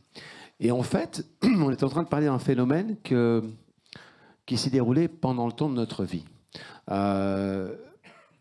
Cet anthropocène dont on a pris connaissance, c'est-à-dire en fait que l'impact de l'action de l'humanité joue aujourd'hui sur le temps géologique, est une chose qui est absolument sidérante d'un point de vue anthropologique. C'est-à-dire que d'un seul coup, le temps de l'humain rentre dans le temps de la planète. Donc ça, c'est quelque chose qui s'est déroulé, qui a été à peine annoncé dans les années 70 au rapport Meadows. Moi, puisqu'on était dans la maison des ponts, j'étudiais au Ponts et Chaussées en 84, il n'y avait absolument pas la moindre évocation d'une question d'écologie. Mais pas du tout. Je suis allé faire de la science après au MIT. En 86, on n'en parlait absolument pas du tout, alors que c'était au MIT qu'a été publié le rapport Meadows 13 ans plus tôt. Donc il y a eu quand même une énorme inertie à ce qu'on réfléchisse et on s'empare de ces sujets. Autre chose qui m'a marqué quand même à l'époque, quand j'ai décidé de ne pas m'engager dans les ponts et chaussées ou dans le bâtiment, c'est que c'était à ce moment-là, et ça a été longtemps, un des secteurs qui est le moins innovant au monde. Bâtiment, l'immobilier, c'est quand même, si vous avez envie d'innovation, c'est pas franchement l'endroit où vous allez spontanément. Ce qui est intéressant, c'est qu'aujourd'hui, les choses sont en train de changer. Il y a une prise de conscience qui est claire, parce qu'en fait, on a compris que cet anthropocène est en fait un urbanocène. C'est, comme tu le disais, Meka, 2% de la planète qui génère 80% des problèmes. Donc on est dans une logique un peu de pharmacone, d'être à la fois la source du problème et on doit être également le remède. Donc, pour parler un petit peu d'un témoignage personnel, c'est vrai qu'après m'être beaucoup perdu à savoir ce que je voulais faire, j'ai vu que l'urbanisme, la ville, était donc le lieu dans lequel il était le plus important d'agir, avec cette double approche un peu de création parmi l'histoire personnelle et de science. Eh bien, je pense qu'aujourd'hui, effectivement, on est à la fois un moment carrefour où on a besoin de plus de science, parce qu'en fait, ce qui nous a amené à cette situation, c'est que la connaissance occidentale qui s'est basée sur cette dissociation, sur le dualisme nature-culture, en fait, nous a amené à réfléchir et à penser en silo. À développer ensuite l'économie en silo, l'industrie, le taylorisme. La pensée moderne de la ville, c'est le taylorisme appliqué à la ville. On va séparer les fonctions, faire les endroits où on habite, les endroits où on loge, les endroits où on consomme, on s'amuse. On a les voitures qui... C'est formidable, c'est épatant, comme disait Le Corbusier. Et donc, chacun dans sa ligne de nage. Or, aujourd'hui, tous les défis auxquels on est confronté ont cette caractéristique d'être à la fois systémique, complexe et dynamique. Et ça, l'humanité, aujourd'hui, n'a pas les outils pour y faire face. Donc, on est... ce que je veux dire par là, c'est que du coup, la nécessité, s'il y a un message, moi, que je retiens, c'est que c'est le moment d'être dans une recherche-action. La recherche est absolument indispensable dans le métier, parce qu'on est rentré dans une période que je crois que c'est Stéphane Defay l'autre jour qui m'a donné cette expression. Je ne sais pas si Stéphane est là, mais donc je lui rends hommage d'une chose connue, c'est le VUCA, c'est-à-dire qui vient de la guerre en fait. C'est-à-dire on est dans un monde volatile, incertain, complexe et plein en plus d'aberrations ou de contradictions. Donc comment on agit? Alors on va dire oui, il faut être agile. Bon, toi qu'on a dit ça, on a bien avancé. Je crois que le fait de faire la recherche, d'essayer d'anticiper, de comprendre un peu à l'avance et d'éclairer ce qui se passe est devenu plus que jamais nécessaire.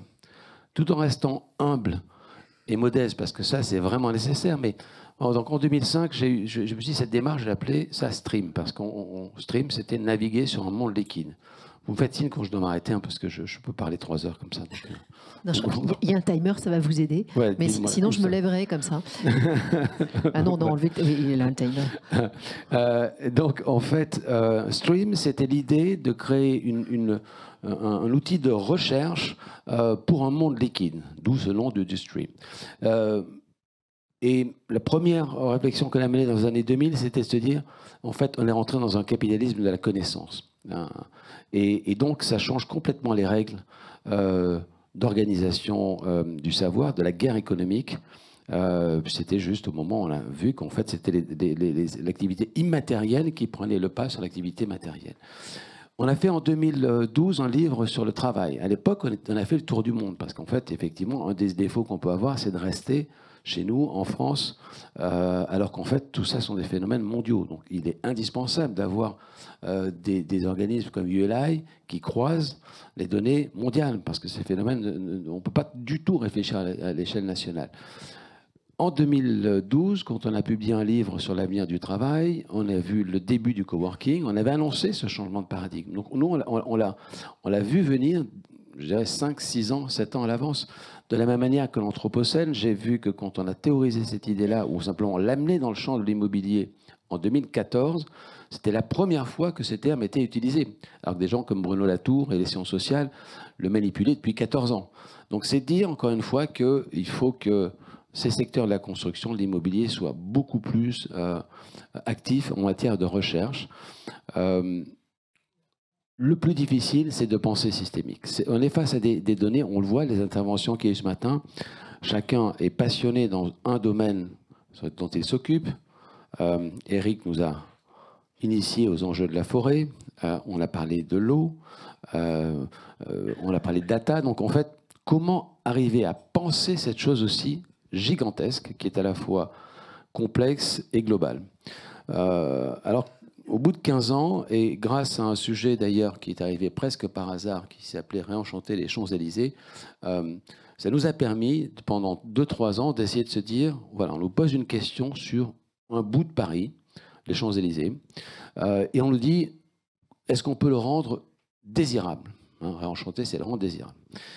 Et alors, on a pris la question en se disant, en fait, quels sont les problèmes des villes de manière générale. Donc, on n'a pas utilisé l'IA à l'époque, parce que c'était il y a 5 ans, c'était encore pas d'usage courant, mais en lisant tous les articles de presse et toutes les conférences, etc., on se dit, finalement, il y a 3 sujets qui reviennent systématiquement.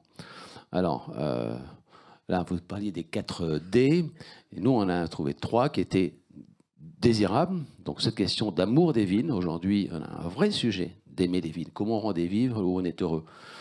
Le côté durable, bien évidemment. Donc, de manière générale, on va toucher à tout ce qui est carbone, climat, biodiversité, ressources, eau, etc. Donc, et le côté inclusif, qui est le volet social. Ces 3 défis finalement se posent partout. On s'est dit, essayons de regarder sur le cadre de ces Champs-Élysées, qui bien évidemment sont en rien représentatifs des villes du monde, mais utilisons l'énergie qu'il y a autour de cette avenue pour essayer de faire de la recherche. Et donc, on a découvert qu'on pouvait faire un exercice inédit de mobiliser l'énergie privée, c'est-à-dire qu'on a réussi à lever des fonds auprès d'une dizaine de foncières, du groupe FVMH, de Gessina, de Groupama, je ne cite pas tout le monde, mais qui ont dit, OK, on va financer cette réflexion pour essayer d'apporter une contribution aux acteurs publics de la ville. Et d'une certaine manière, avec un rêve, c'est que la ville, ça l'empare. En disant, c'est une très bonne idée, on va le faire. Et chemin faisant, donc ça assez bien marché au-delà de nos espérances, on espère que ça se traduira concrètement sur les Champs-Élysées, mais on a inventé, en le faisant, un cadre conceptuel, qui est la chose qui nous manquait le plus, qu'on appelait la ville métabolisme. C'est-à-dire, regardons la ville, non pas comme une collection d'objets, non pas comme un système technique, comme une machine, qui était trop l'imaginaire de la modernité, et notamment de la Charte d'Athènes et de Corbusier, mais plutôt comme un système vivant. On est dans la complexité du vivant. Donc la ville est comme un métabolisme vivant qui est en mauvaise santé. Et donc il faut changer de regard, de ne pas se positionner comme un auteur, comme un créateur, comme l'architecte, comme artiste. Nous, on a complètement évacué cette posture pour se voir plutôt comme des médecins, finalement, et comme des chercheurs, et en se disant qu'on doit développer une nouvelle médecine, un nouveau savoir, des nouveaux protocoles.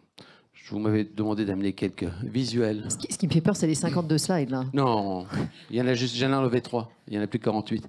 Non. L'Anthropocène, la grande accélération. Dans les 50 années, dans les 70 dernières années, il y a eu une verticalisation de la population humaine et de l'impact que l'on a. Je pense que tout le monde doit savoir, c'est un atlas de l'Anthropocène publié par Sciences Po, qui est assez sidérant en la matière. Voilà d'autres graphes très connus. Hein. Là, maintenant, ça devient des tableaux presque classiques de notre époque. Ce n'est pas des Roscoe, mais presque. Une démonstration, une data visualisation du réchauffement climatique. Vous avez les villes, les températures moyennes, et on voit ça s'arrête encore en 2018. Donc imaginez si on rajoute les 5 prochaines années, ce serait rouge vif tout le temps. Alors, voilà, ce que je disais, c'est que quand on regarde, quand on s'intéresse aux Champs-Élysées, qui ont été dessinés au XVIIe siècle, la médecine, ça ressemblait à ça à l'époque. On était vraiment dans une approche extrêmement empirique. Aujourd'hui, on va à l'hôpital, ça ressemble à ça. Donc il y a toute une technologie, une connaissance, une science et une technologie qui sont développées, qui font que même si ça ne nous empêche pas d'éviter de produire le Covid, ben on arrive en moins d'1 an à trouver un vaccin. Les villes, ce sont aussi des systèmes complexes. Ce sont des métabolismes.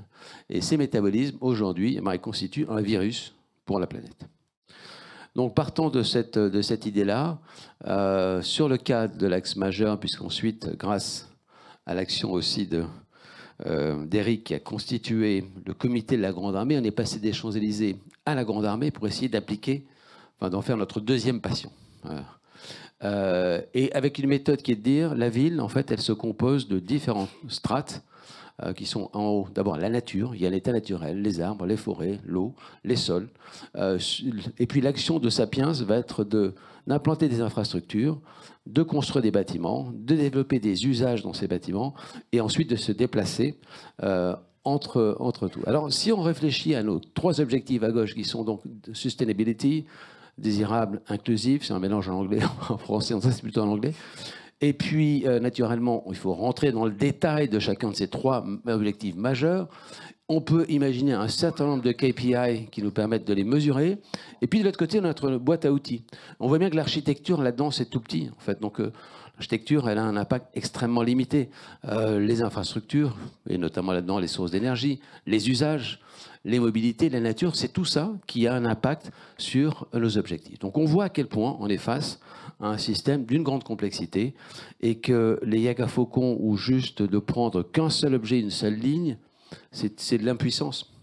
Et donc, quand on regarde la ville de Paris, quand on regarde un axe, je dis celui qui a été notre passion zéro pour essayer d'appliquer ce cadre conceptuel, mais on voit qu'aujourd'hui, grâce quand même à une nouveauté qui fait que ce qui pouvait être une métaphore il y a encore peut-être 10 ans ou 15 ans, c'est-à-dire cette idée de pouvoir appliquer des approches médicales ou quantifiées à la ville, aujourd'hui, grâce à la data et grâce à l'IA, et il ne s'agit pas de revenir au mythe de la Smart City, qui était une sorte d'approche néo-cybernétique, en fait, poussée par les grands groupes IBM et compagnie, donc c'était du business, c'était pas plus que ça.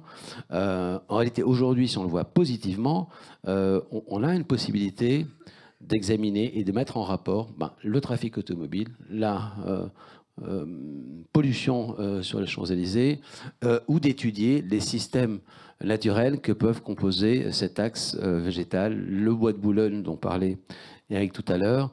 Et je pense, par exemple, quand on se pose la question de cet axe qui part du pouvoir avec le Louvre, qui passe par la Défense, avec les problèmes que connaissent aujourd'hui la Défense, des problèmes de désirabilité. Ce quartier ne correspond plus aux désirs des salariés. Comment on s'y rend ? Le problème de créer cet axe vélo pour avoir des transports doux, pour y aller pour les bobos parisiens. Le rapport au bois de Boulogne. Le fait de ramener dans les imaginaires la Défense à Paris. On voit que tout ça est une approche systémique dans laquelle il ne peut pas y avoir qu'une seule réponse. Et la difficulté, c'est d'avoir un concept. La difficulté, c'est d'avoir un outil, une méthode, et d'arriver à avoir une vision. Et c'est là que je pense qu'en fait, pour conclure, du dernier livre qu'on a publié il y a 2 ans, qui s'appelait Nouvelle Intelligence, qui était de dire est-ce que comment Sapiens peut arriver à développer une super intelligence capable de rattraper les conneries qu'il a lui-même initiées par son intelligence. On en est là aujourd'hui. On court après l'incendie qu'on a allumé. Mais on a conclu qu'il y avait 3 immenses déficits dont on souffre aujourd'hui. Le premier étant un déficit de connaissance, de savoir. Donc en fait, d'arriver à développer ce que j'appelle cette médecine, mais qui est une science du complexe. Hein, ce que Edgar Morin, qui a 102 ans aujourd'hui, dit depuis 60 ans. Et donc ça, c'est de la recherche. Et on a créé donc pour ça une chaire, c'est le stream building qui est à un écran, mais je vais passer là-dessus. Donc la recherche, c'est pas juste en 20 mots. On a créé une chaire qui sera inaugurée au mois de février, et grâce au soutien de Groupama et d'Artelia, on va donc pendant 4 ans développer avec PSL, donc c'est à la fois le Collège de France, c'est les mines de Paris, c'est Normal Sup, c'est Dauphine, donc toute la montagne Sainte-Geneviève va nous amener des chercheurs pour travailler sur ce concept de la ville métabolique et essayer de l'appliquer et développer cette idée-là. On a aussi autour de Stream tout un écosystème d'écoles avec lesquelles on travaille, que ce soit dans les sciences dures ou les sciences plus appliquées. Donc c'est ce travail-là aussi de mise en réseau des différentes connaissances. Et à la fin, de s'imaginer que dont on a besoin des villes, c'est en gros des CHU. Hein. La médecine a fait ses progrès parce qu'on a été capable de centraliser à un endroit les patients, les chercheurs et les étudiants. Et donc, on a besoin de refabriquer ça. C'est ce qu'on essaie de faire à notre très modeste échelle de PCA Stream, d'être un peu un embryon d'un CHU de la ville. Voilà. Merci beaucoup, Philippe Fiorbaretta.